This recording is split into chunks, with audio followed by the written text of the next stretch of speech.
very warm welcome to all of you, and good afternoon.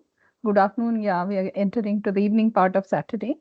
More than happy to be part of sharing my knowledge across data privacy related operations and governance. That has been part of my life for last 12 years. I'll just give you a quick intro with regard to my profile. Started off with a as a lawyer and started working with the Kerala and different high courts and district lawyer as a litigation lawyer, and moved on to various other areas of professions like training, teaching, education, etc.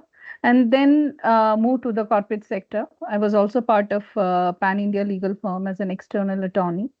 And then maybe last 15, 20 years have been my, you know, journey into the corporate sector, starting from an operational risk consultant to DPO, and then finding my foot into the data privacy kind of area because it was new at that point of time, and it became I don't know when it became my passion, but right now it's just that it drives all the challenges. Every day is a new learning experience for me. So last 22 years have been a very eventful, interesting journey for me from a data privacy standpoint.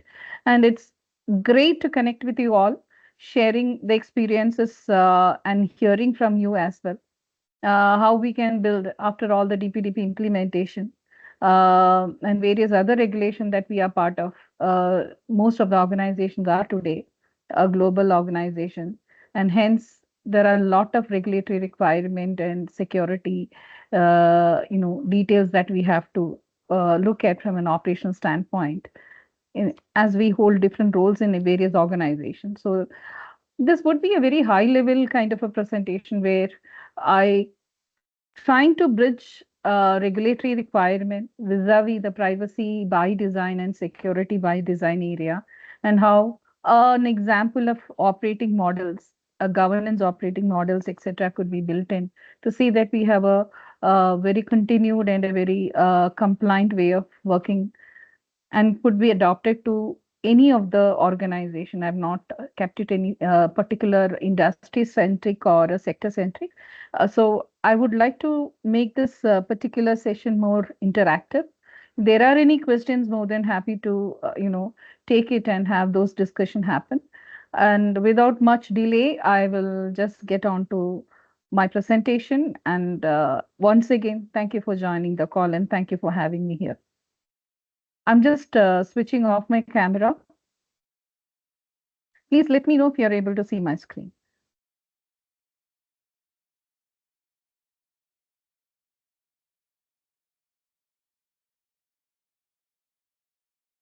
Yes, ma'am. We can see your screen. It's visible now. Just give me a minute. I'll just put it into, yeah.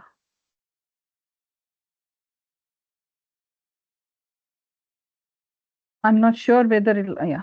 Are you able to see the screen now? Yes, ma'am. Perfectly. Okay.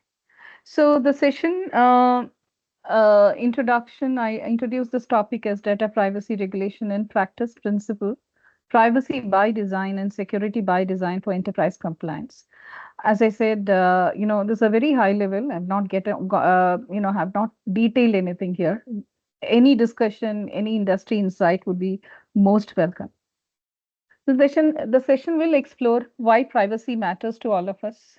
Yes, somebody has raised the hand. Yes. You have a question?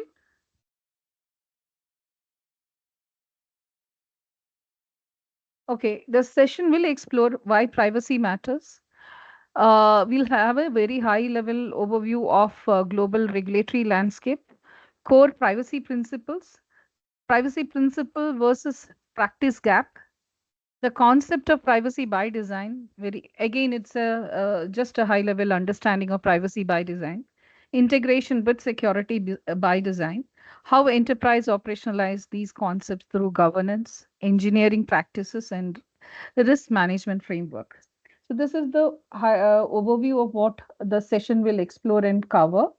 And I'm sure we have assuming the audience in this particular session have a lot of experience and understanding about data privacy and security areas in your own respective organization. I would limit, uh, considering the time frame that we have today. This would be, again, let me reiterate, no larger examples will be highlighted, but real time use cases will be discussed during the session. So we all know that the protection regulation evolved much before, maybe, like, it has taken its principles from OCD privacy guidelines and EU data protection regulations. Then it evolved into a comprehensive general data protection regulation in maybe 10 years ago. Uh, it's around 11, if you can say. Uh, 2015, 2016, the framework started and it was implemented in 2017 May.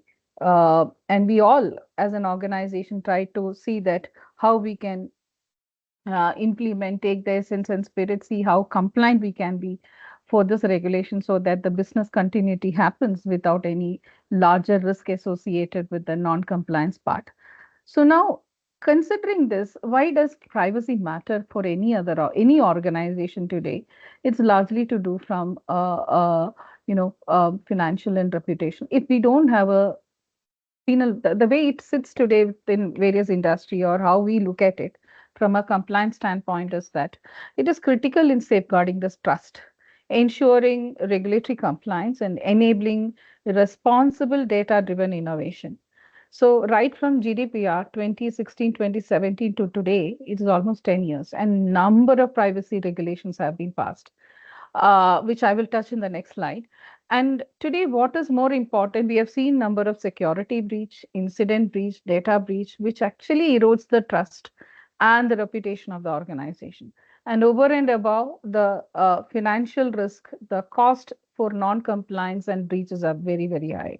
So generally, the drivers that I've seen across the organization is that the expansion of the global regulatory framework today, rising enforcement and penalties, the litigations that go around, the legal issues that go around the non-compliance part of this particular regulation for any organization, consumer expectation on trust. So when I entrust my data into an organization, I do have my expectation that my data will be safe and securely handled. And that is one area that, to deliver that in the right direction, one of the drivers is the consumer expectation of trust, data-driven business models, AI and digital transformation. Again, that is taking a larger discussion today from various nook and corner of the industry. What happens if there is a larger non-compliance? How does it impact our business model or the organization? Definitely, first and foremost, is the reputation, because today any issue does not stay in our own boundaries. It just goes global, and that's how the lines are blurring today from the kind of social media coverages or any other information sharing standpoint. This happens from an industry level, country to country. We don't know, we do understand what are the different types of data breaches or incidents happening today, and the amount and volume of data being impacted, sold, and the repercussions the industry or the respective organization faces as part of legal uh, penalities and legal issues. Erosion of the revenue system also. So it's like, mitigation, risk mitigation takes huge cost for the organization. Regulatory exposure, being a non-compliant organization doesn't give a better eye from the regulatory standpoint. We are always under the scrutiny, and customers trust when there is no compliant way of or addressing privacy in the processing activity.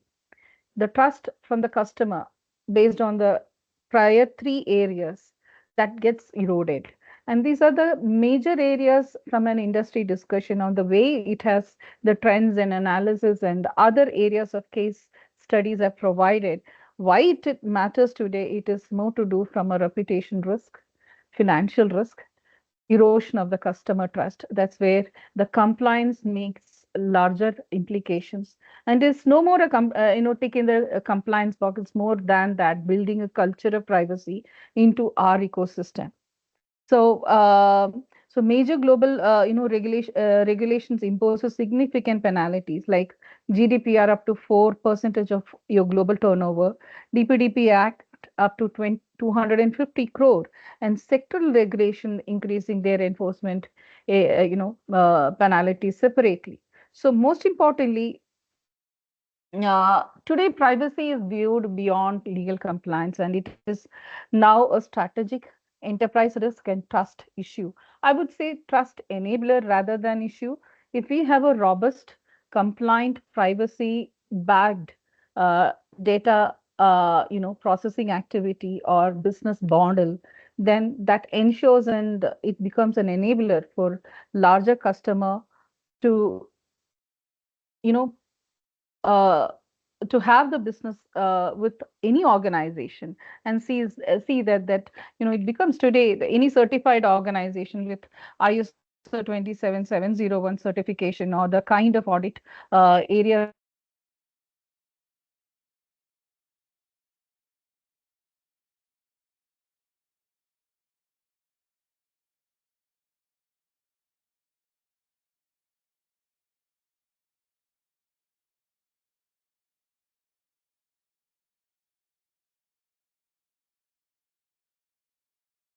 any organization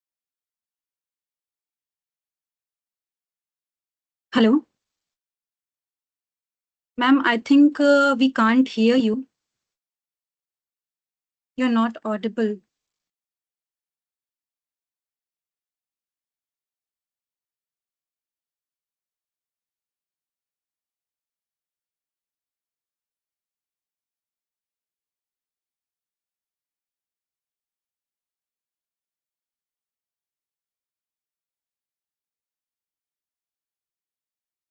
Mm.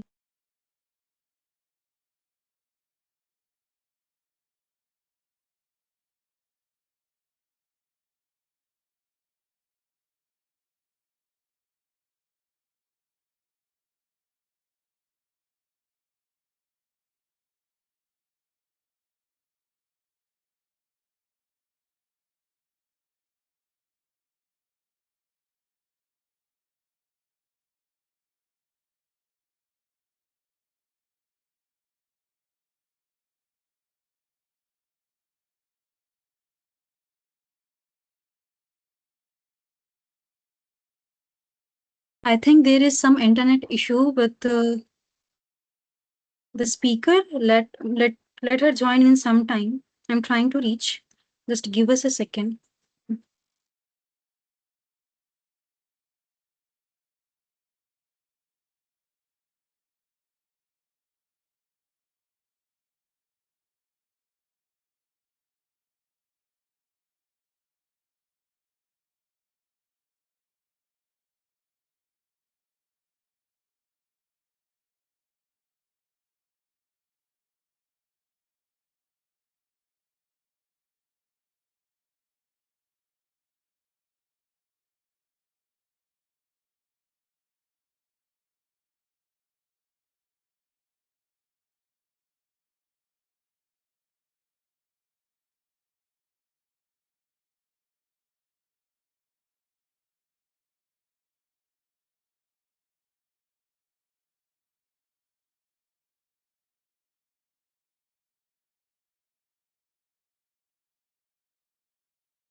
So there is some internet issue, it seems, in the speaker's side. So let me just take a brief of the Q&A session, like how it will happen. So basically, at the end of the session, we will conduct Q&A session. So I will unmute the audience who are having the questions, and you can just raise your hand. At the end, we will discuss the questions.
Am I audible now? Yes, ma'am, you're audible now. Oh my God, I had a severe network issue. Not only network, the power supply was not there. I'm so sorry. The system was also not getting connected. I'll just quickly share my screen. Yes, ma'am, sure. Yeah. Are you able to see my screen now? No, ma'am, for now we can't see. Not able to. Just give me a minute.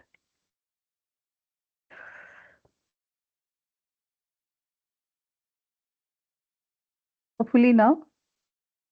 Yes, ma'am, now it's visible. So yeah. So sorry once again. So we were in the global uh, privacy regulatory landscape. Um, So today we have a lot of as we speak today, we have at least 144 countries having a national DP regulation.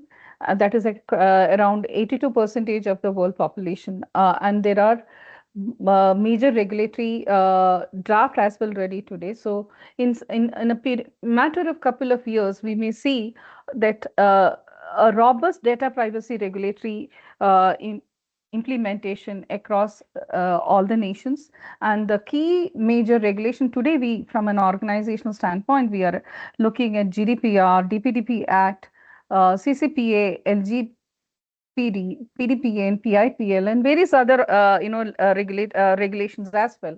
And each regulation has got its own structure and its own uniqueness. But however, the core principle, the foundation principle of each and every regulation is the same, more or less the same. The essence and spirit of the regulation is more or less the same, like transparency. While you process the data, there should be an appropriate notice and consent taken. The why the data is being processed, how it has been processed, how are we retaining the data internally, how this will be do we have any third party sitting in our environment, how do we transact, how do we share the data or transfer the data. All the details regarding the processing activity has to be provided from a transparency standpoint. Again, when I say notice and consent, notice is mandatory, consent is always contextual. Purpose limitation. From an initial data processing standpoint, if a purpose has been already, notified for the data processing activity, then any additional process which has not been scoped into the initial purpose will have to have an additional layer and control of data privacy, like additional consent, or you will have to additionally notify why you are processing the additional data, etc. Data minimization. So this is again the purpose. There is a proportionality between the necessity of the data vis-a-vis the purpose. If minimum data can satisfy the purpose of processing, then that is what every regulation mandates, that minimum data need to be processed. Don't process it in excess or in multiple copies. Individual rights need to be given prominent and a very important place while we process the data. So if there are any data subject rights initiation happening, the traceability of the data, the time bound acknowledgement or addressing the issue, all these need to be covered or catered or scoped in while the data processing activity happens.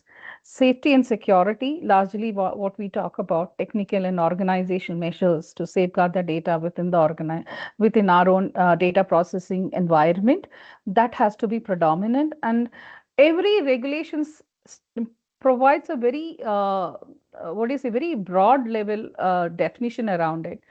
Reasonable security practices in DPDP Act, or you look at GDPR also, it doesn't provide what are those reasonable security practices, but which are sufficient enough to unnecessary,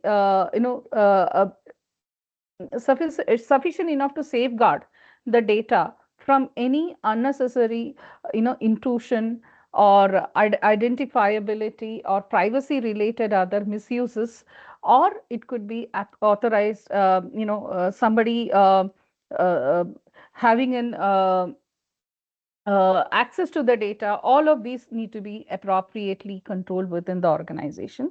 And of course, accountability. Who does what from the organization level? Who is responsible for managing the data within the organization? When I speak about accountability or integrity with regard to this topic, it is definitely kindly look at it from a data privacy or data processing standpoint, nothing else. So in nutshell, today it is just not privacy compliance. It's not just a tick in the compliance checklist, but it is more from an operational accountability. How do we operate as an organization? Understanding the diverse geographical requirement, still standardizing our processing activities across all business functions vis-a-vis all the geographies. That's more from a implementation standpoint, these have to be part of your design structure so that we are compliant as well as we have the business continuity happen seamlessly. Core privacy principle, as I said, it's all foundational principle, and there may be in some regulation, this may be split into various other categories, but largely the entire privacy principle 7, 6, 5, 10, 11 depends upon each and every regulation, envisages the same kind of objective. It should be processing should be based on lawfulness, fairness, transparency. So it should be for a lawful requirement. The data processing should be happening. It should be fair. Fair in the sense when you consider your notice and consent part, it has to be very clearly not jumbled up or cannot have any hidden agenda around processing. If you are processing it for your marketing purposes, you will have to clearly notify that these are the areas that the requirement is for marketing purpose. Newsletter circulation or communication related to the product or service will be provided. We would the organization would be collecting 1, 2, 3, 4 type of data categories. There would be an analytics added into it. Anything and everything what the processing goes on from an organizational level, the notice should have that, and there should be a fair chance for the data subjects to provide their consent without, should be free, out of without any coercion. No choices should be having a condition like, if you only consent, can you have other benefits around the processing? So all those things have to be very clearly mapped into the internal environment, and the transparent way of providing your taking and provide respecting the privacy of the individual who enters their data within the organization. That's one of the foundational principle. Purpose limitation, as I earlier said earlier, it has to be limited to the purpose of initial scoping of the processing of the data. If any additional purposes are there, then that has to be, additional layer of privacy has to be applied from a, processing standpoint. Data minimization, limited data, and achieving the best results or purpose, accomplishing the purpose on the limited number of data. Accuracy, keep the data always accurate, and see that there are no duplications and other mismatches inside the data within your organization. Storage limitation, that's one of the critical thing that most of our Indian organization faces, is that storage is unlimited here. Whenever any data is being processed, the storage goes, there is no adequate level of storage mechanism as per the privacy principle today available, but the regulation itself mandate that once the accomplishment of the purpose is completed, you will have to, the organization will have to delete the data. That's how the wording is in the entire regulation. Take any regulation, but be it APPI from Japan, PIPL, or GDPR, you take DPDP Act, any act from a data regulation standpoint definitely specifies that purpose accomplishment is equal to deletion of the data. But today that's not possible. We understand we have other sector law also playing and overriding this particular requirement. Hence, generally what organization do, they have a retention schedule, and they kind of understand this HR data may be required for exit plus so many years, or financial data may be required for 10 years of time, or they recall those timelines and see that the personal data sitting within these environment is secured, kept in a very safe and secured manner with adequate encryption, tokenization, and limited access to these data. So there are controls while you implement it from an operational standpoint, even from a storage standpoint, that need to be looked at, whether it is physical storage or a system storage or a cloud storage. Layered privacy controls are extremely necessary as part of storage mechanism, so that it maintains or it secures uh, your data subjects identity, confidentiality, integrity of the data. And again, integrity and confidentiality, accountability. Again, as I said, data processing activity, if HR is processing and finance is indirectly taking the data from HR, I'm just citing an example, doesn't mean that HR only need to have that kind of an account of anybody handling the data internally on the same data for a different various purposes will have to keep their responsibility in line with the regulation. Records of processing activity have to be maintained as per your processing activity internally. It need to be periodically verified.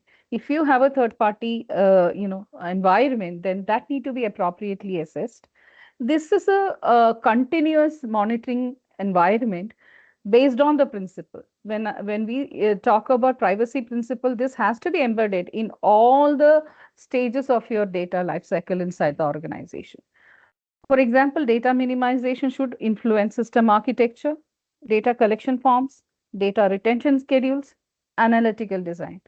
There are tools, resources, job aids, and implementation methods for each and every data lifecycle. As I said, storage is one lifecycle inside the organization.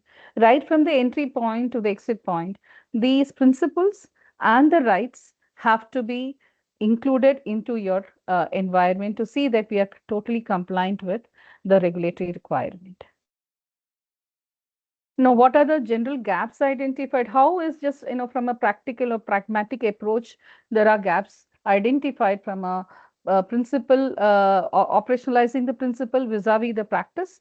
Principle, if it is transparency, I mean, it may not be today, but it is generally seen from an industry practice standpoint, poor notices.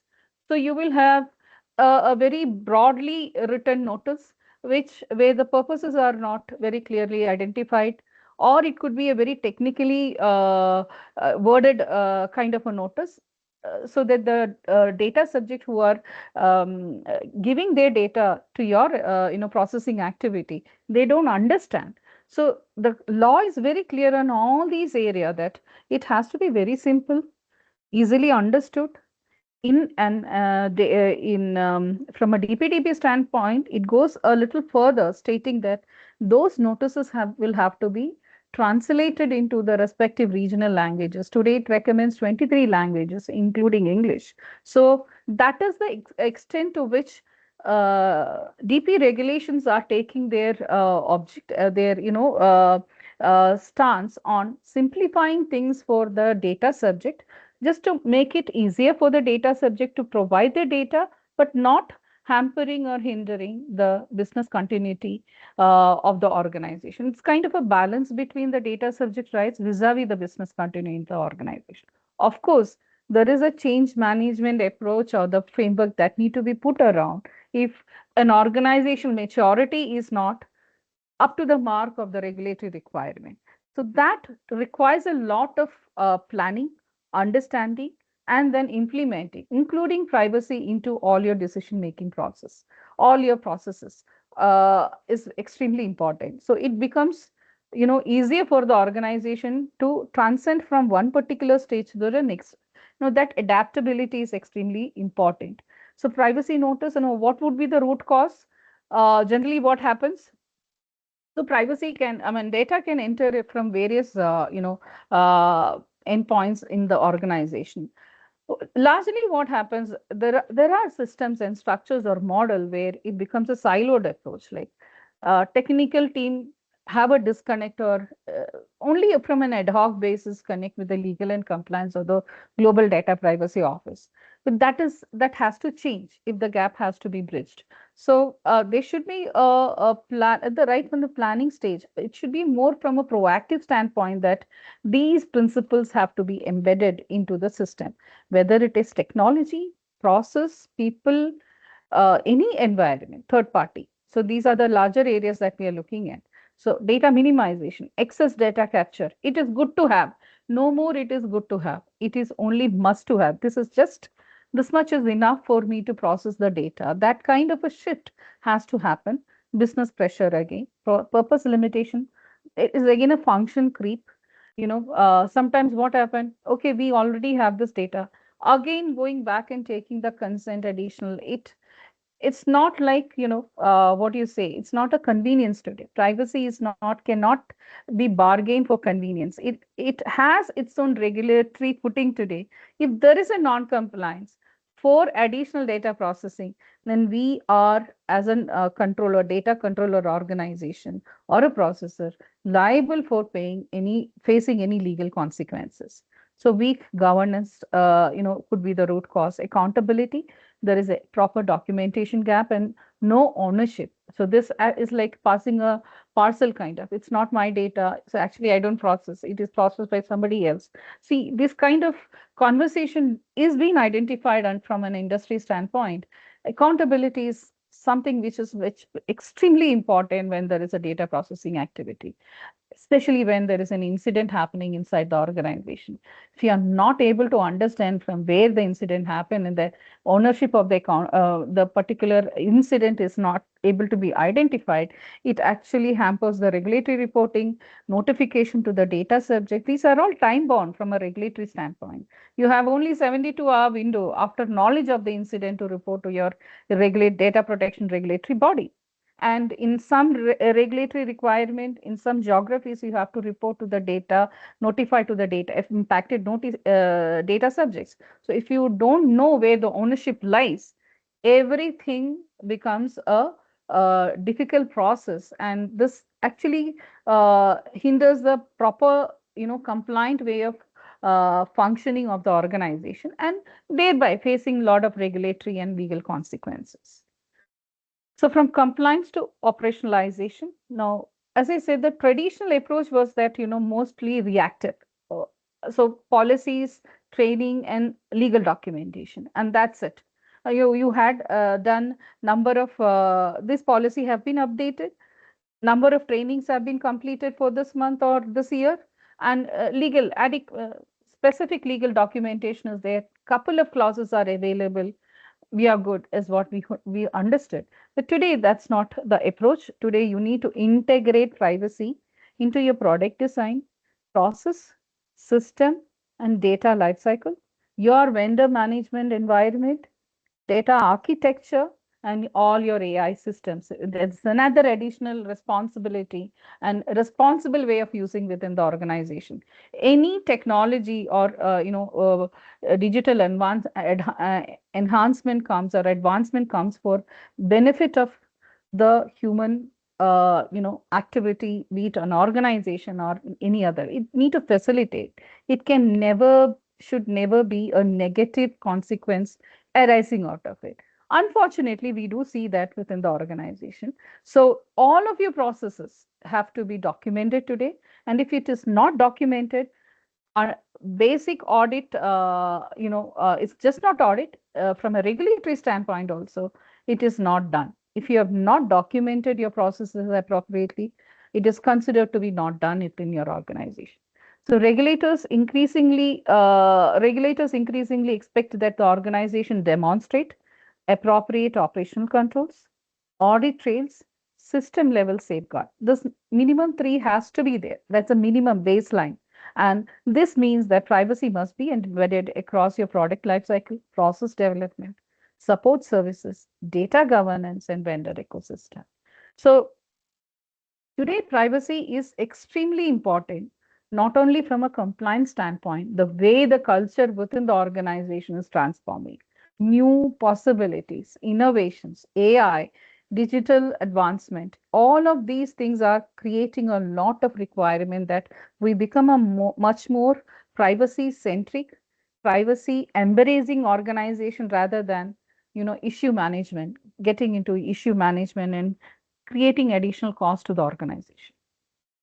So what is privacy by design? So I would definitely say PRCIA rule for privacy by design. You know what is CIA? It is confidentiality, integrity, and accountability. I just add two more things there. That is principle and rights of the data subjects. PRCIA rule.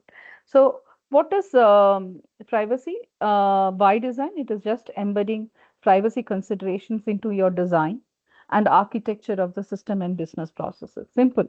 It requires organization to ensure privacy protections are built into the systems before deployment, not added later as patches. So that is where the crux is. Proactive way of designing your system and architecture and processes for embedding privacy into processing activities. So seven foundational principles. This was actually coined by the privacy by design principle was coined by Dr. Anne.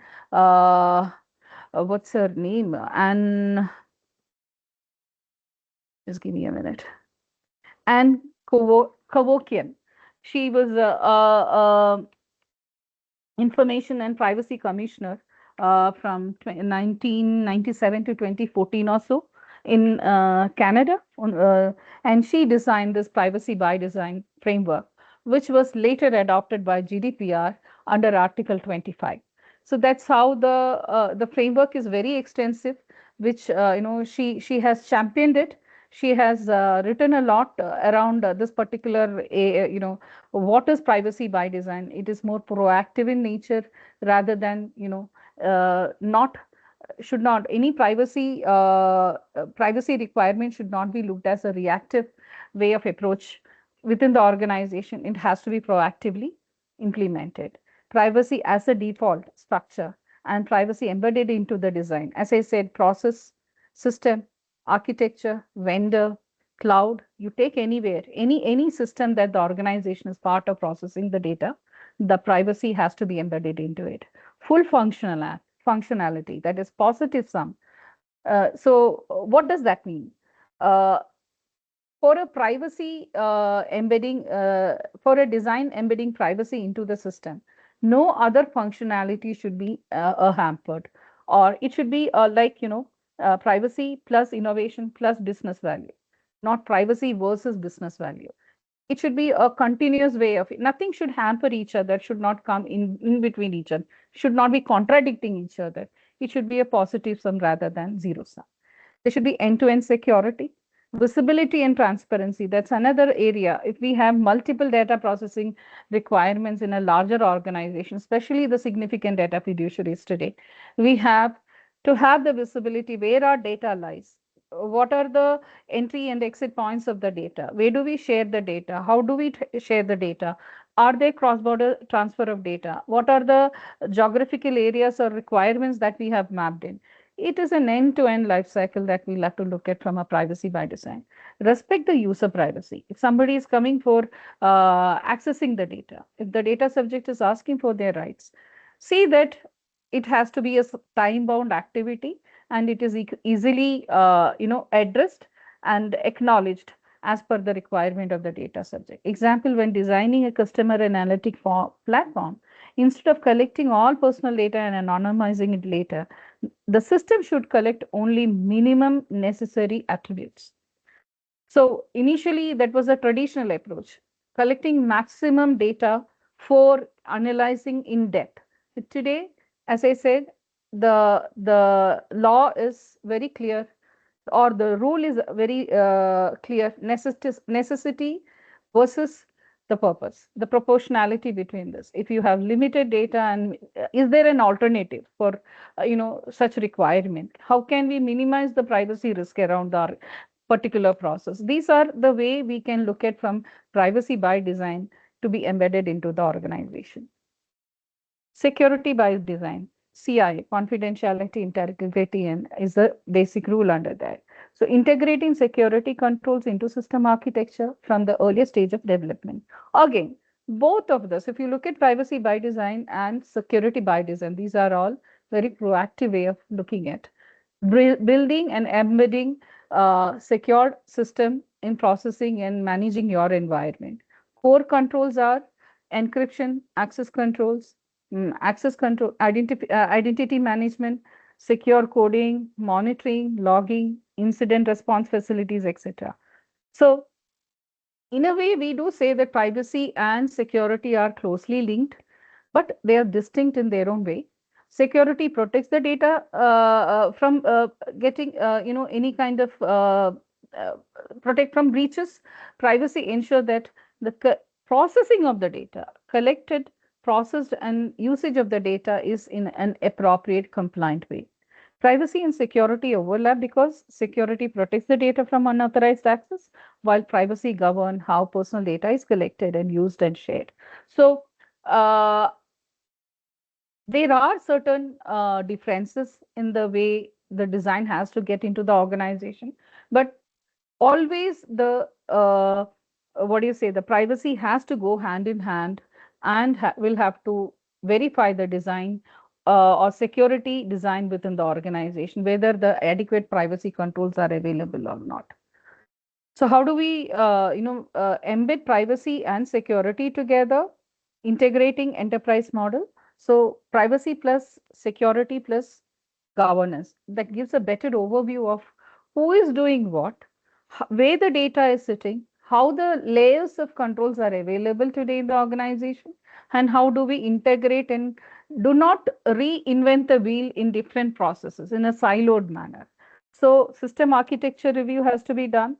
If a system is so we all do this. We are actually doing in most of the organization. I've seen that, there is a data inventory mapping exercise currently going as part of DVDP implementation, if not done earlier. So what happens? This will give us a larger understanding of where the data sits in the organization and current posture of, privacy controls available. So we identify this with the process and the system that has been used, and then kind of work with the respective team internally to see that additional privacy controls, if there are any gaps that need to be addressed, along with additional privacy controls as recommended and required by the law, is also embedded into the system. So systemic architecture review, your secure development lifecycle, data classification. Again, if the classification is not very clear from your public, internal, restricted, confidential, whatever metrics that you are giving internally, if that is not clear for your system to capture, then again it is going to hamper your data, DLP systems or DSPM systems, etc. Encryption strategies, access governance, these are all extremely important when it comes to data privacy and security coming together to build a design inside an organization. For example, during a system design, privacy asks, do we need this data, or is the data's purpose justified? These are the two key questions that need to be asked while a design model for your um, any system, or cloud architecture, anything that you take, any process you take. First question is, do we need this much amount of data, or do we actually need this data? Can there be an alternative, or is the purpose justified? As I said, the proportionality between the necessity versus the purpose, that has to be always weighed while the processing is happening from a privacy angle. Security asks how the data is protected, how can the data be protected, and who can have the access. So limitation of the access within the organization. They together create a very defensible compliance framework. So in essence, security safeguards the data and privacy ensures that it is handled lawfully, ethically, and in line with individual rights. So that's extremely important. While we have business continuity, we cannot compromise individual rights. That's very, very important. And it has to be a traceable manner. Enterprise privacy governance model, I just took a general one. Every organization has got a different governance model. Sometimes privacy will be, global data privacy office will be sitting under legal, risk, or it will be, CISO will be the DPO. There are different models. Some very clearly outlines into the risk architecture or risk model of looking at privacy. So this is just that when you have a global data privacy office, what are the supporting functions here? Legal and compliance would be a supporting function. Information security would be your function, the global data privacy supporting function. Data governance office, business core frontline, delivery teams, engineering teams. You take any that frontline line of defense, teams within your organization. They would be the supporting functions, and risk and audit. And since there is a if you don't have this governance model inside your organization, then you lose visibility of who is doing what and where the data is, who is the risk owner. There are so many things because every data today, when it comes to our organization, we also have to understand that it comes with a risk. It is not, because our architecture, our system architecture or environment is very highly secured, risk is always there. People sitting outside are much more smarter than us. Always, we cannot, be biased on that. The threat factors are extremely smart. So we'll have to always plan for that risk when all the, processing activities or the governance, it has to have a clear cut understanding, demarcation, who is your key partners, whom we have to reach out internally to see that these governance structures and oversight is very clear, the risk is identified, we address areas, proper challenges are met internally, etc. So governance ensures accountability, decision making authority, and consistent policy implementation. So if we don't have the proper governance model inside the organization from a data privacy office standpoint, we lose our sight on all these three core areas. And typical, from a global data privacy office, this is a general setup. General, we see for a medium to large kind of an organization, we do have a global data privacy office with a global head or a DPO, or you have a different nomenclature. Then you have either a one privacy lead if it's an India-centric organization, or you have cater to the different geographies. You do have multiple privacy leads. Privacy champions from each and every supporting functions is very, very important so that it is easy for us to work with those respective line of business or the supporting function to deliver and cascade down the requirements of privacy from each and every area, so that you create a structure. You may not have all the number of people. Sometimes it may be, the budgets for on onboarding resources, etc., tool, etc., may be constrained, but usage of your own people inside the organization would help give a better governance model, so that at least that maturity levels are very, very.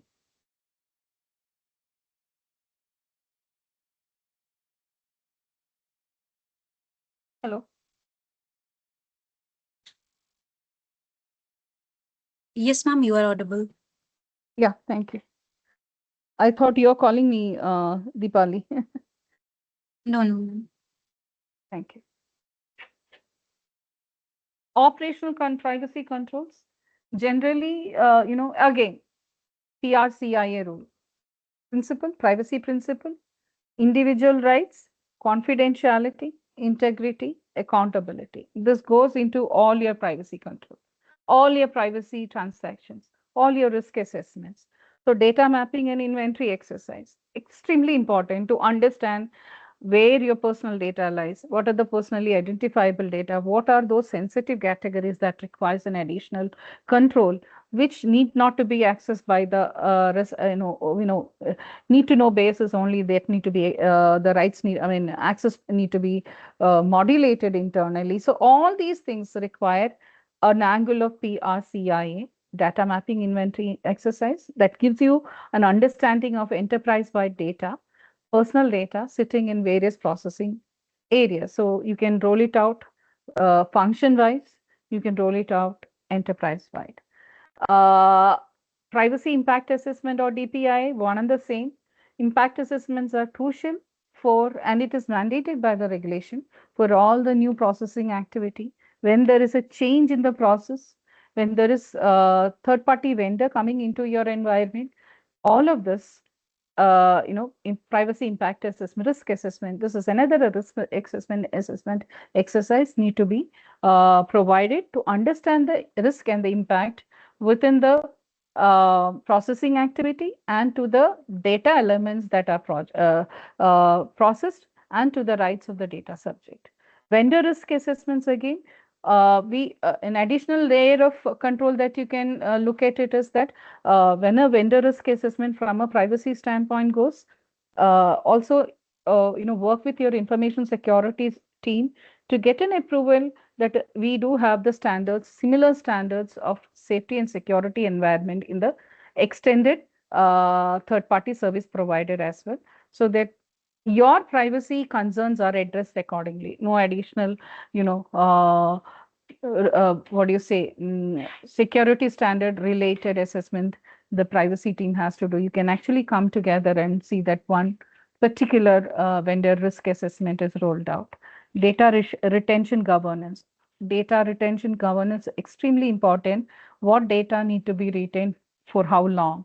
That metrics is extremely important to see that no that we align and comply with the regulatory requirement of storage limitation. The data cannot be stored beyond its purpose once it is completed, the accomplishment of the purpose. So, though the law says, as I said, the law also gives a proviso that if there is a sectoral implication of this particular requirement, then the sector law overrides the privacy requirement. That does not allow the organization to keep the data indefinitely. Consent management. So DPDP Act has brought in this a lot of debate around consent management. What is consent management? Appropriate documented mechanism of capturing the consent within the organization. If I have to take an example here, uh, HR data, employee data, notification, as I said, it is extremely mandatory.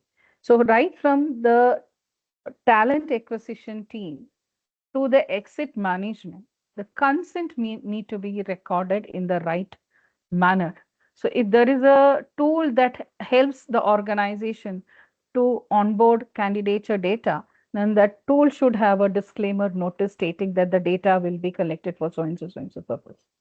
Once the identified, onboarded potential employees are identified and an onboarded engagement letter is given, that engagement letter also should have a different employee privacy notice, which in detail provides that what are the data collected, what are the data collected, how it is collected, where it is stored, what are the third parties that we are going to share, and how are the rights exercised, what the cookie policies, all the details have to be provided, and the acknowledgement has to be taken, recorded within the organization. This goes with anything. If there is an employee engagement program, a family engagement program is hosted within the organization, then that is an additional,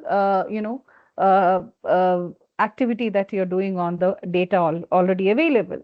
So sometimes what happens, you run blood donation camps or a medical check, not as part of your, annual plan, but driving employee engagement or well-being inside the organization. Some initiatives, some events may happen. All of this activity has to go through the review of your data privacy office and get it reviewed and approved from them before even rolling out the program. Understand the requirement of additional consent, notice and consent. Capturing of photos and videos for these, even how you can be very privacy centric way of capturing the videos and photos. What are those, guardrails that need to be put in place before any additional processing is happening? These are all extremely important when it comes to consent management internally, and it has to be, as I said, documented, recorded, and having a proper audit trail. Individual rights management, DSAR, is something extremely crucial. It has got a time-bound acknowledgement and addressing of the requirement.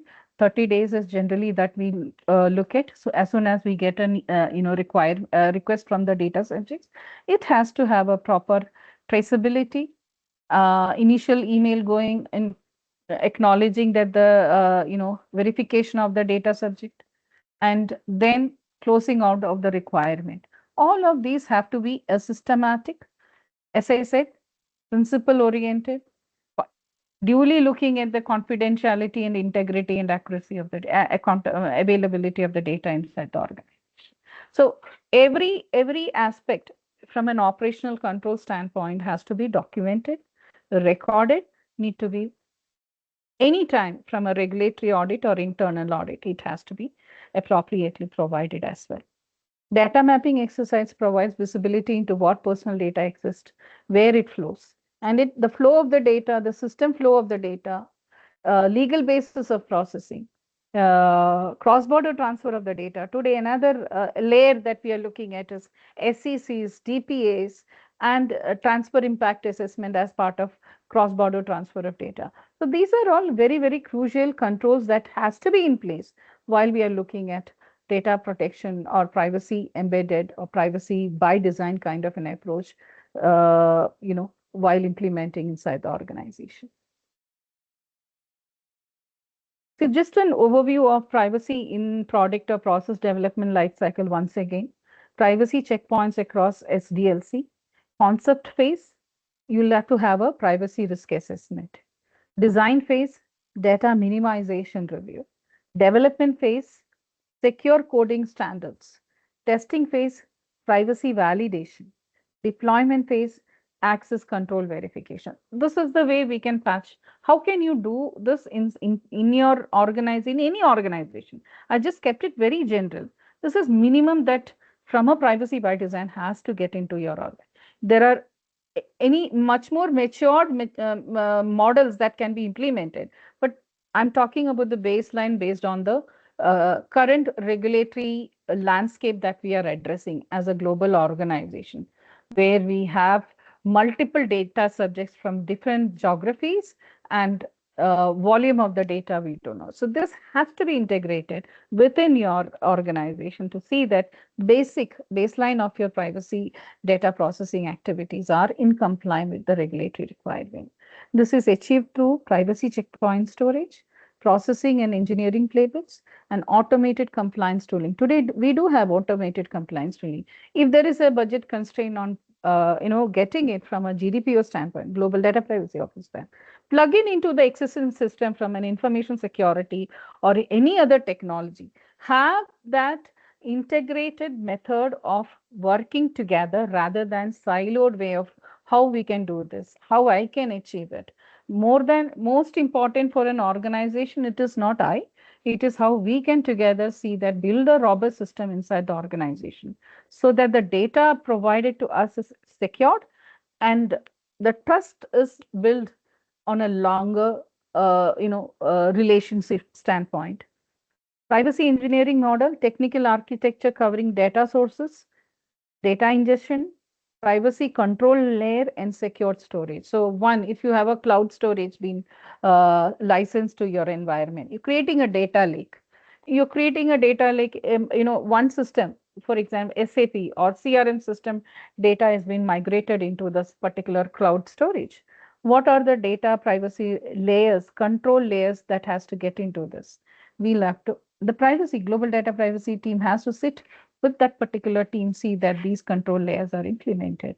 See, right from the design itself, I have a working session, sit, identify what are the data, what are the sensitive data available in those migration point, right from the entry to the exit of the entire storage point of the cloud infrastructure, how the data should be personal data should be positioned, what should be accessed, who should be accessing it, if there is a different access requirement, who should be approving it.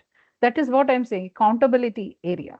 So these are all your discussion point within your organization to understand that the entire life cycle of the data in the organization has an appropriate layer of privacy control, like consent controls, tokenization and anonymization, identity access management, role-based access management, least access management, monitoring and audit logs, and all of this minimal. I'm just giving it minimal so that you are all experts from your own area of organization. So you have your own experience in building the security and privacy part of your organization. So these are all main basic things how we have to develop, and each and every thing has a checklist. As I said, it should be a documented effort, approving strategy, a governance model around it. The framework has to be plugged in. If you have a privacy governance framework, all your policies, process document, everything has to be plugged in into your governance framework so that there are no multiple or duplicated efforts to build any of the system. It should be a standardized model.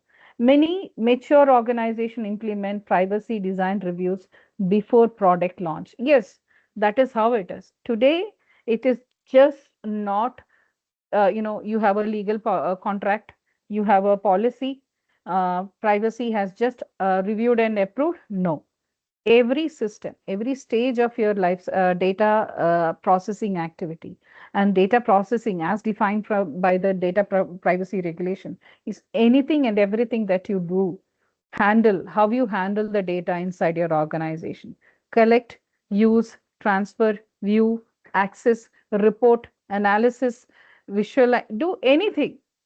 That is your processing activity. Whichever function takes whatever role in processing, they have to have a documented effort while looking at their system life cycle.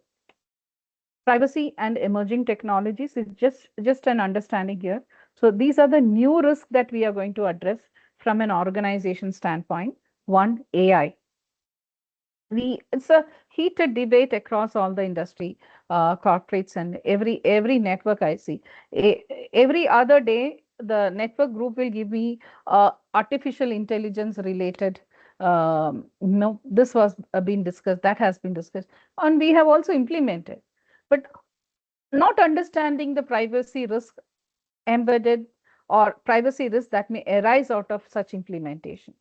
Does that, when I comment on that, does it say that innovation should be stopped? No, but have those checks while you, phase-wise implementation, rather than all of a sudden getting everything together, not able to manage internally, not having a proper governance, AI governance structure or a law that supports how should be a compliant usage of AI to be done inside an organization. We just have an India AI governance framework and EU AI Act today. No other regulation mentions about what are the ways this has to be used inside the organization. Do we have a DPIA? Do we have a AI system impact assessment, AISIA today? No.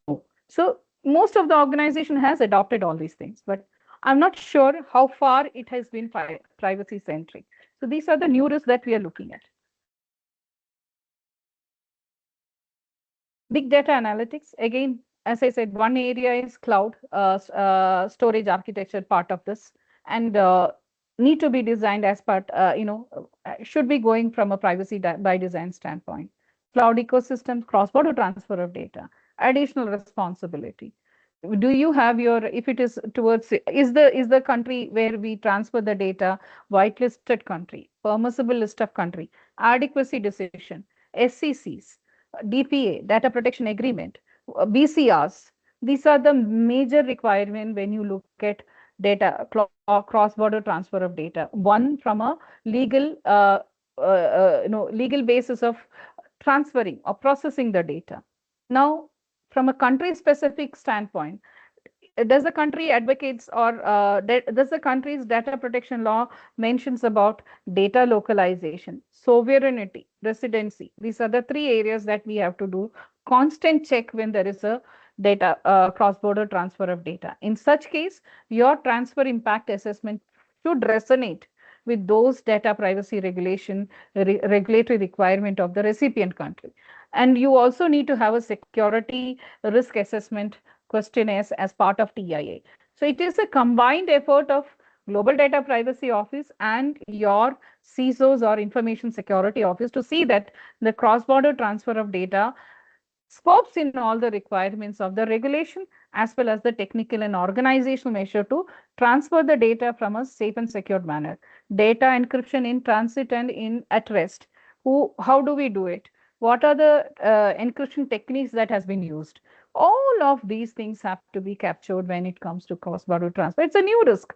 Very, maybe last 3 years or 4 years, we are looking at this. Digital identity systems. So new risk has got a larger, as part of emerging technologies, that also has got a larger risk around privacy. But how do we address from a proactive approach and a privacy by design standpoint is critical in such processing activities.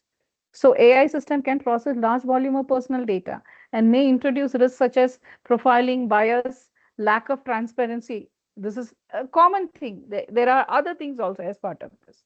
Regulators increasingly expect that organization to implement AI governance framework aligned with privacy laws. So if you're looking at AI governance as one of your area, then data privacy is the second under that need to be captured in your governance framework, in your risk assessment, AI risk policy. Your primary area would be your architecture and your systems, etc. But the next one would be the data privacy part of it. So how do we embed this is all up to every organization, but it should be more proactive than, you know, after having an incident and getting your trust and reputation eroded. So that's the center point or the crux of the every regulation is that it has to be a proactive approach, planned approach than an unstructured way of addressing. Measuring a privacy program effectiveness. How can we do this? You need to have minimum metrics. Number of DPIAs conducted in a quarter. In a quarter, if you're driving your DPIAs quarterly, how many DPIAs you have conducted? If it is half yearly, how many DPIAs have been conducted in last 6 months? Map it. DSAs, responses for your timelines and number of DSAs that has come to, you have addressed as an organization, as a business. Vendor risk privacy management, number of vendor risk from a privacy standpoint completed, percentage, risk mapped accordingly. This can have individual metrics also. I'm talking about just giving you a very larger understanding of how you can map with a measurable outcome and make it much more effective. Data retention compliance, number of number of records deleted, destroyed, and what were the privacy data available in those. Mark it accordingly and map it accordingly into your system. Privacy incidents, data privacy breaches. Not so. Some organization also design their incidents in two way. One, in security breach itself. Second, deviation of privacy policies, privacy frameworks internally. That is also marked to make it much more effective and efficient. Metrics helps leadership to understand program maturity, operational effectiveness, and risk exposure. This could be addressed if there is any gap, if there is any flaw from first six months to the next 6 months. We can understand where we went wrong and what was the gap there and start addressing that much before any regulatory consequence approach an organization. So these are a couple of areas that you can have an understanding how this can be mapped. These indicators also support board level oversight and indicates whether the organization meeting legal obligation and regulatory expectation. Now, we do have market tools which can help you, support you from a privacy enhanced PET technology standpoint. We can give you all these, metrics for better understanding and governance, make your life much more easy. But these are a couple of ways you can do the measuring of your privacy programs effectiveness. Common challenges in enterprise privacy. One, legacy systems. So we do have some legacy systems. Most of the organization do have a legacy system requirement, legacy documentations, legacy data sets sitting in their organization.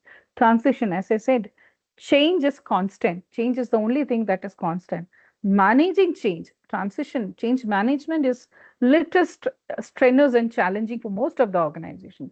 You are convenient because it's a culture also that is going to change from a legacy system to a new system. It is just not the system change.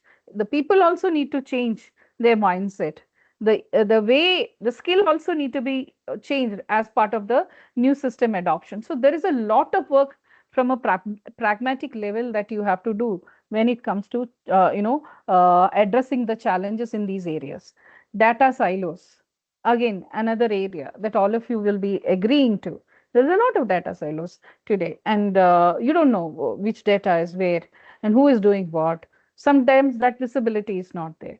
Rapid digital innovation, the pace at which the innovation is happening, the pace at which the internal transformation is happening are two different things. It doesn't match at all.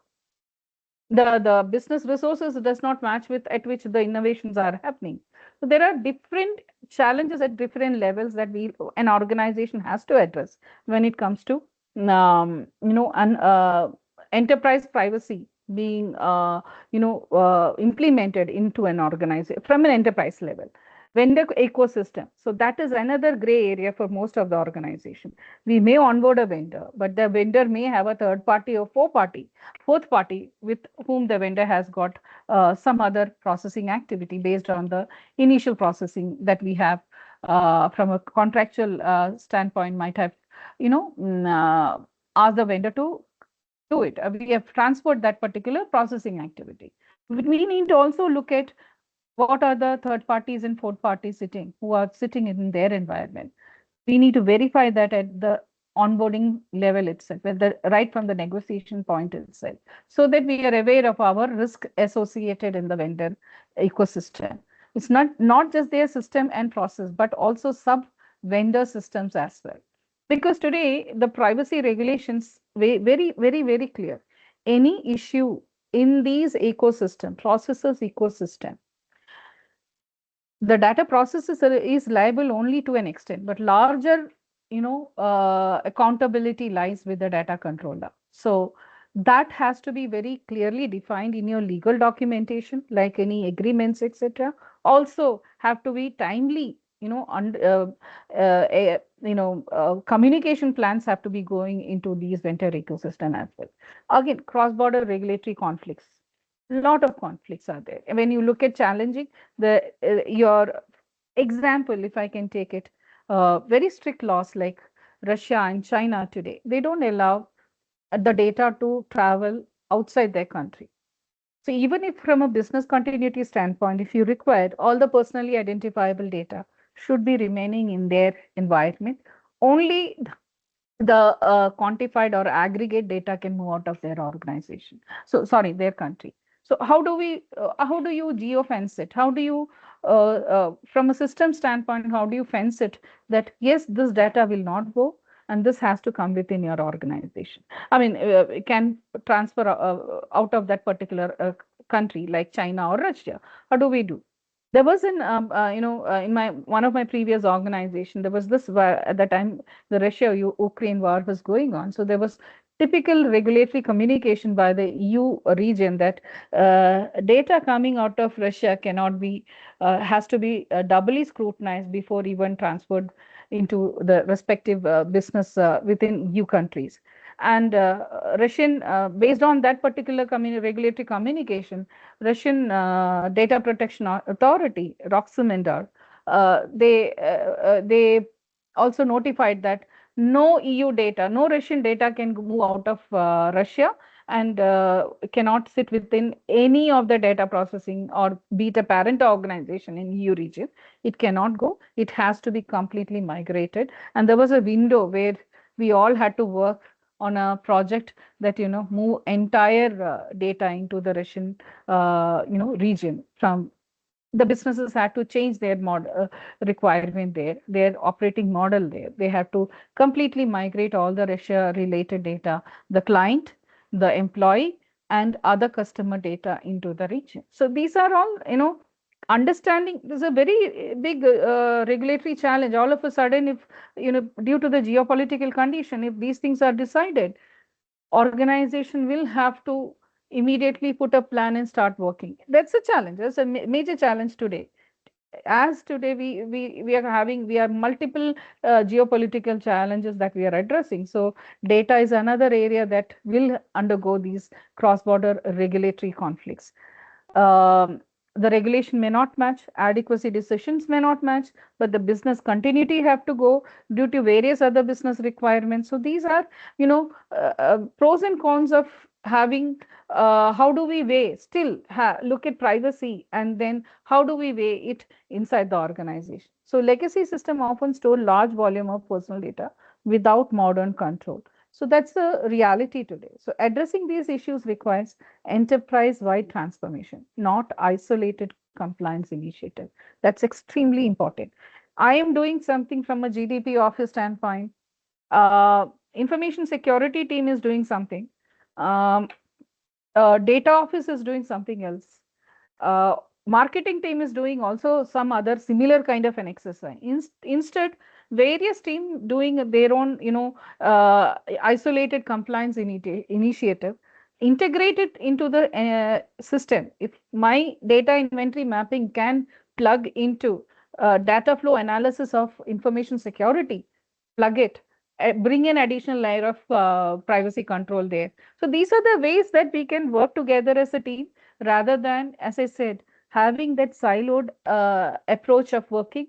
And then make it a seamless, way of capturing the compliance inside the organization, because it's more from an organization level that we will have to look at, rather than your specific roles and responsibilities or the function that you handle, because it's the enterprise data that we are looking at, creating a compliant and privacy by design kind of a structure.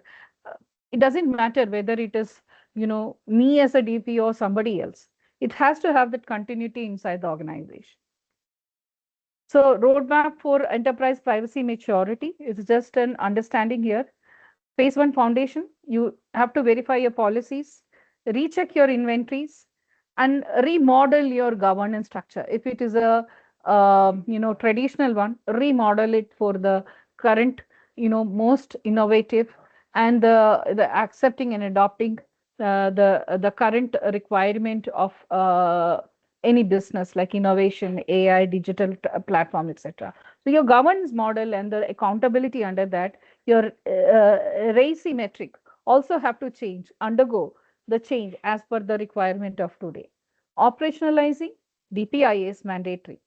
Again, while you do this, PRCIA, privacy principle, rights of data subjects, confidentiality, integrity, and accuracy. That has to be your benchmark or your rule while you implement all of these maturity models.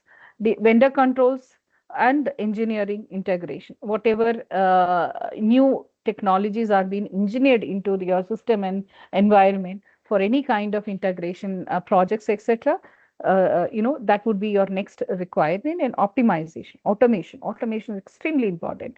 Privacy engineering, continuous monitoring of, periodical monitoring of all the critical controls and systems from a privacy standpoint. Cadence meeting with your internal key stakeholders.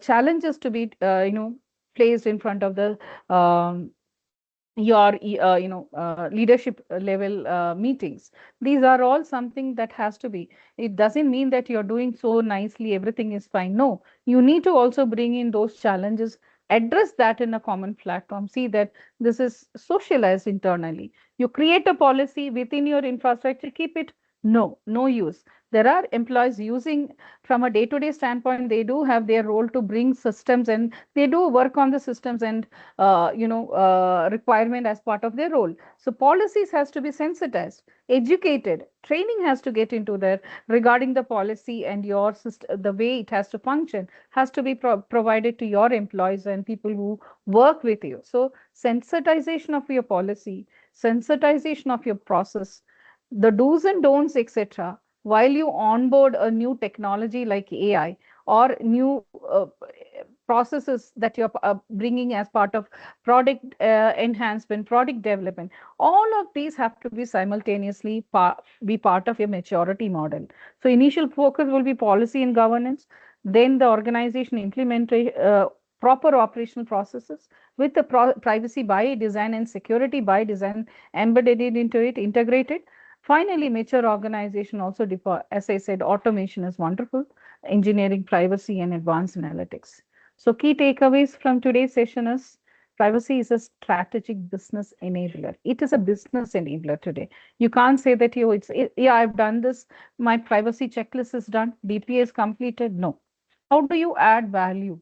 Having a compliant structure of your business, from understanding privacy centric processing activity, implementing privacy by design in entire life cycle of your data processing activity, creating a ROPA that is having a, if HR is has got sub functions as well. So you have a parent ROPA and sub functions will have additional ROPA. So how do you bring those, add value into your privacy processing areas? This is extremely important. It has to go into each and every processing. Wherever there is a personal data or personally identifiable data, directly or indirectly, the privacy model, maturity model, Risk assessment model has to be embedded into it. Strong privacy programs enable trust, innovation, sustainable digital growth. And privacy must be, it's now imperative, like, it has to be part of your technology, operation, design, you take anything. So it is about trust, responsible data use, and sustainable innovation.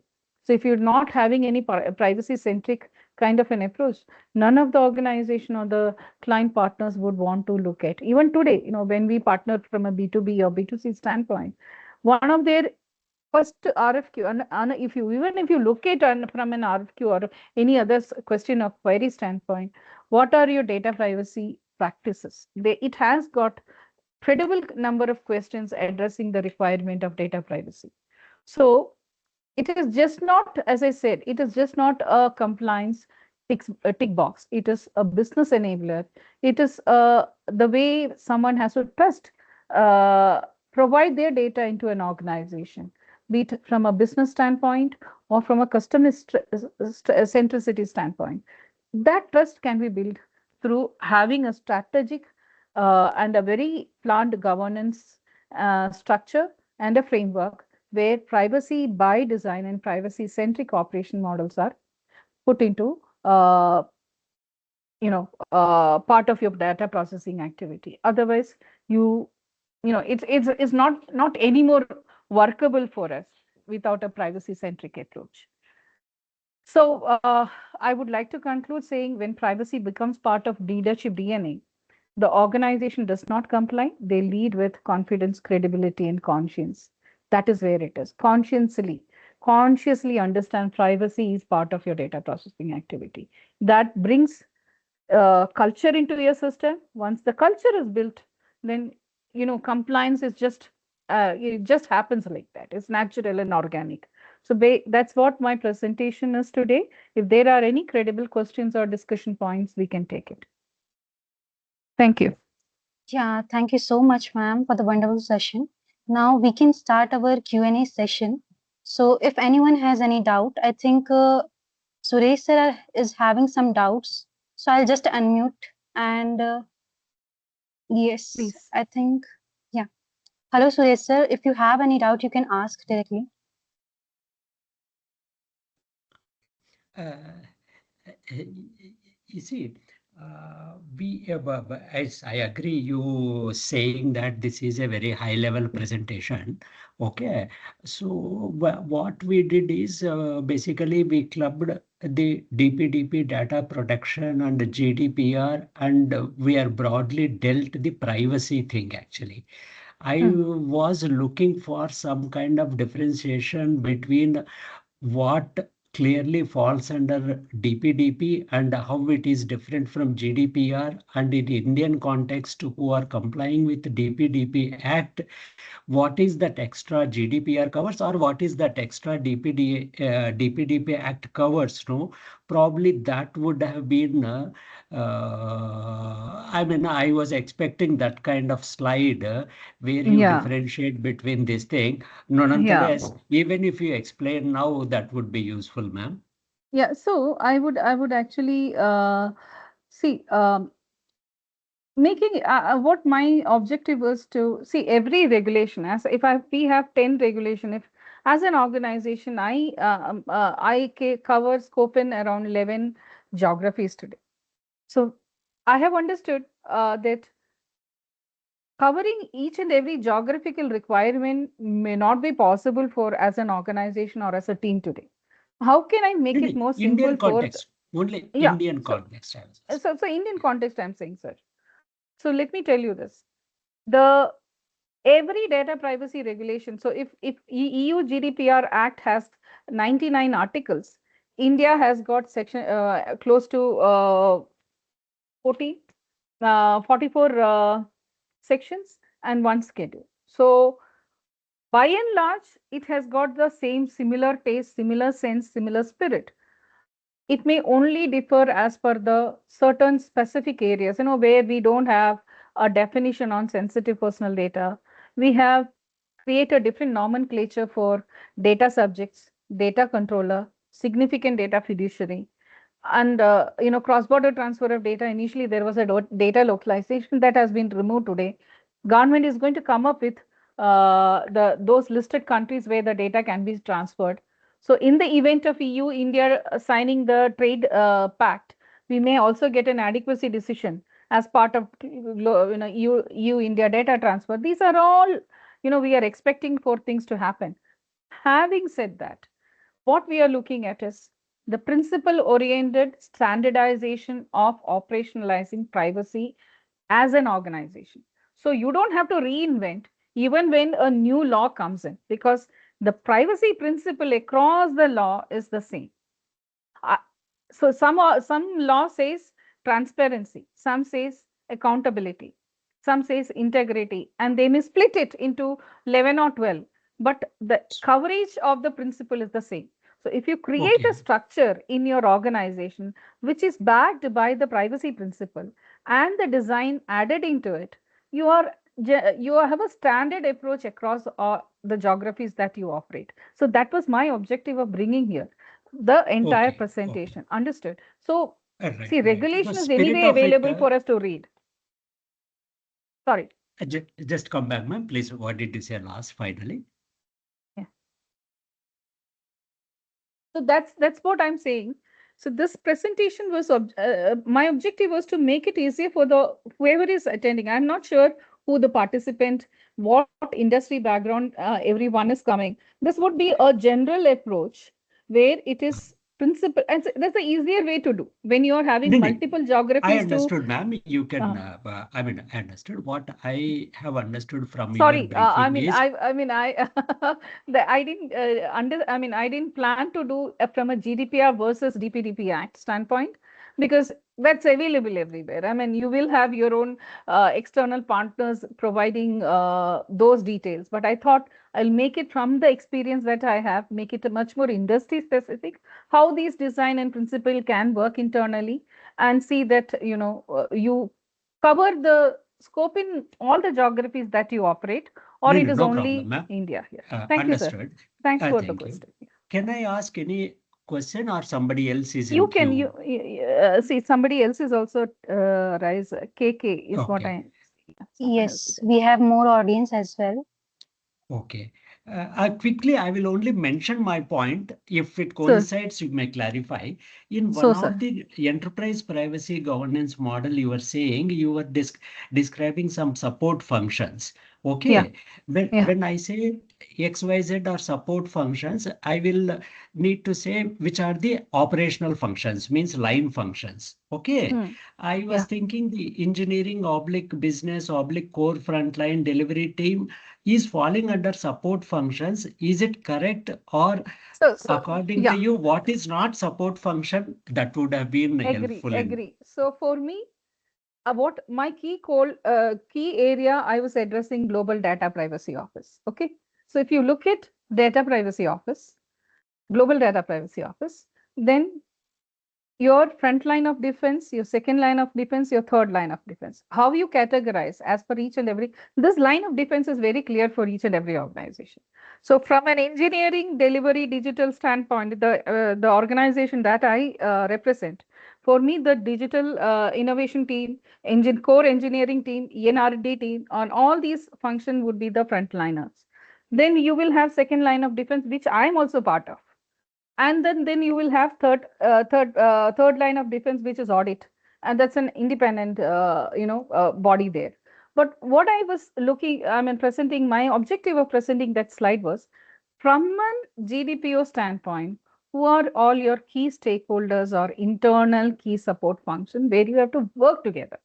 So it could be a front line, your core function or the business functions, LOBs in the front line. It could be also support functions or the second line of defense, like HR. Depends upon the structure of the organization.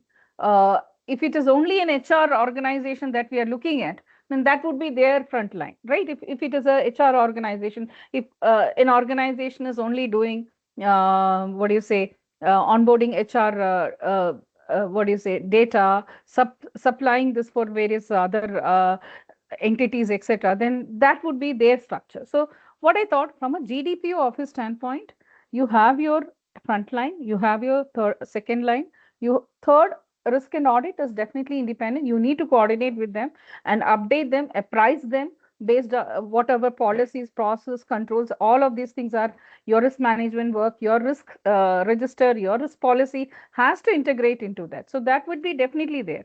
But to function as a global data privacy office, these functions would be coming together to support and strengthen and integrate with the global data privacy office for implementing privacy principles, privacy by design, and other necessary privacy controls. That's how the objective of the particular slide was, but I do take it. I did not define it from a front line, second line, and third line up. Definitely No, not. no issues, ma'am. Thank you. Yeah. Yes. So, ma'am, we have some questions from KK. Let me give the Please. access. Yes, you can speak. I think now you are Yeah, having access. yes, yes, wonderful insights, ma'am. Veena, ma'am, thanks a lot for the wonderful insights. My Thank you. question is that you covered like literally about the global data point of view, security point of view. Now, like, Mhm. my question is that when we are into B2B kind of thing, any specific controls like by design, I'm talking about software by design, do we Mm. need to dependent on this kind of principles of DPDPA or else any other bodies will depend on principles to be adopted? Sir, you are breaking in between. So, in what implementation are you talking about?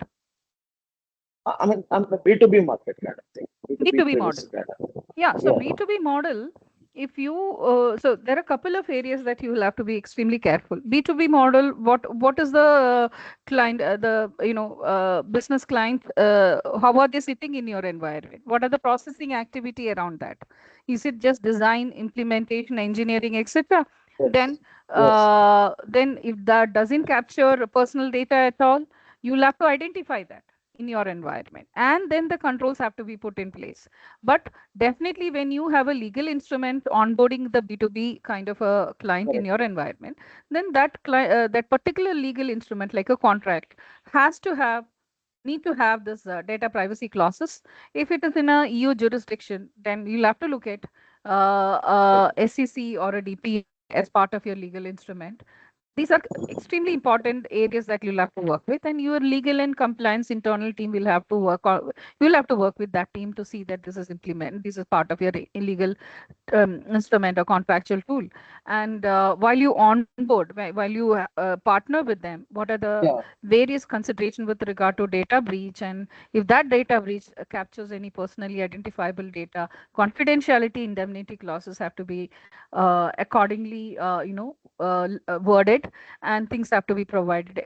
Apart from the operational controls that I'm saying, if there is any operational requirement with regard to privacy related data, then that need to be additionally put into place. Whether there is a data sharing these model applicable between internationally. B2B, that also have to be captured. There are a couple of things that, it's just not that one size fit all, I can say. Depends upon Yeah, yeah, organization to organization. What data transfer happen between each and every organization? What are the processing activity as part of B2B model? That is how you look at, and that would be your litmus test before even yes. having any operational processing happening with the B2B model. I hope I answered your question. Yeah, very much so. Thanks a lot, ma'am. Thank you. Yeah. So, if there is any other question, please raise your hand. Otherwise, we can conclude the session.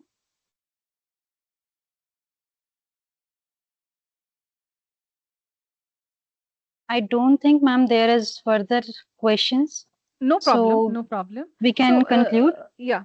So just that, to the people who are available in this particular session, idea is to exchange what can be seamlessly captured or implemented, but granular designs from your respective organization level, you will have to identify.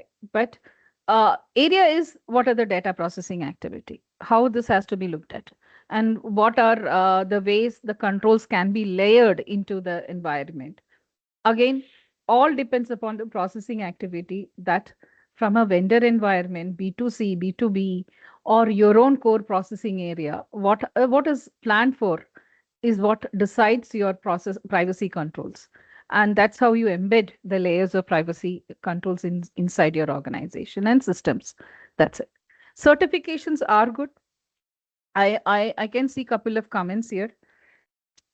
And today, if your organization is also an ISO certified organization, 27001 or 27701, or any other certifications are there for as part of your organization, has been certified, then all your process documentation and privacy documentation should also align accordingly, apart from the regulatory requirements. So multiple things have to be looked at. It is just not a traditional way of looking at, yeah, you add some clause, your policy is there, you just put a tick mark and done. No, there are layers, and because the consequences are very high.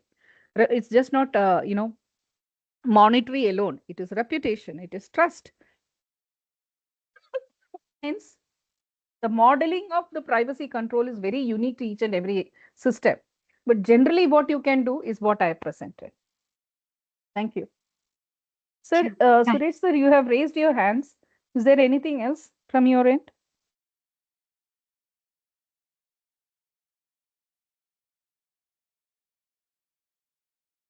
Okay. Yeah, I don't think, ma'am. Yeah. Yeah, it's done.